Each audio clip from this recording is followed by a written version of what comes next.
In this video, I'll demonstrate how to use Medusa to crack passwords. Medusa has a number of modules that you can look up by running Medusa-D. All of the available modules are listed here: CVS, FTP, HTTP, etc. We're going to use SSH. And to specify the module when you're running Medusa, you use the -M and then the module name without the .mod, so SSH. So if I run Medusa -M SSH, then -U, I can specify a username. Let's do an example I have here: MSFadmin, -P, MSFadmin, -H for the host, 192.168.2.244. So this is a service, a virtual machine I have running on my network that has this username and password, the default for this install. And when it returns success, first it shows the account check. So it's checking, what it's attempting. And then if it succeeds, it shows account found, and it shows a success message. If I arrow up and replace the password with MSFadmin and remove a character, remove the N, it's going to fail. And in this case, the account check shows, but there is no account found, there's no success message. So that's how we differentiate between success and fail with Medusa. Suppose you want to test all of the SSH hosts on your network, or all the hosts running SSH as a service, but you don't know exactly where they are. So if we want to find those, we can run sudo nmap -p 22, the standard SSH port. Now, of course, if SSH is configured to run on a non-standard port, this wouldn't pick it up. But if you're concerned about that, you could do a more comprehensive scan. That'll take a bit more time, but it should be able to identify the SSH ports regardless of where they're running with the proper scan.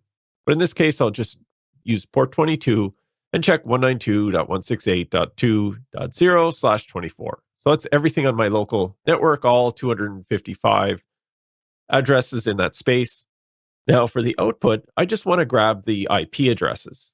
Now, a good way to do this with nmap is to use the -O command, or -O uppercase G. And this stands for greppable. So it's searchable with regular expressions where you can match on the string you're looking for and output just, say, the IP address in this case. And then the final hyphen that says we want it in standard output. Here it gives me a list of probable candidates with some extra information. So it tells me if it thinks the host is up, and it looks at port 22. In some cases, it says closed or open or filtered. We probably want to test at least the open and filtered ones, but let's test them all just in case. I want to grab just the IP addresses. So I'll arrow up and repeat the same command, but I'll pipe this into awk. And I'm going to look for any line, so /up with a $sign. So this is a regular expression in awk to look for any line that ends in up. And then in braces, print $2, close brace, close our single quote. And then we'll send that using the greater than symbol into a file called sshhosts.txt. Now, if I use cat on SSH hosts, it'll show all of the IP addresses that were captured. Now I'm going to use a word list for users, so a user list. So I'll type nano userlist.txt. And I've created this small user list to pass into Medusa with root, MSFadmin, Kali, and administrator. So 4 accounts that might be on my network on hosts that are running SSH. I'll close out of that and nano password list. Although I could use a more comprehensive password list like the built-in to Kali RockU password list, but I'm just going to create a small one for the sake of this example. And in my password list.txt, I have MSFadmin as a password, root as a password, Kali 1234567, and password 123. What Medusa will do is for every host, for every user on that host, it will try every password. So that means it's going to take the number of hosts multiplied by the number of user lists in the user list and the number in the password list, and that's how many attempts in total it could potentially try. To do this, we'll run Medusa hyphen uppercase H.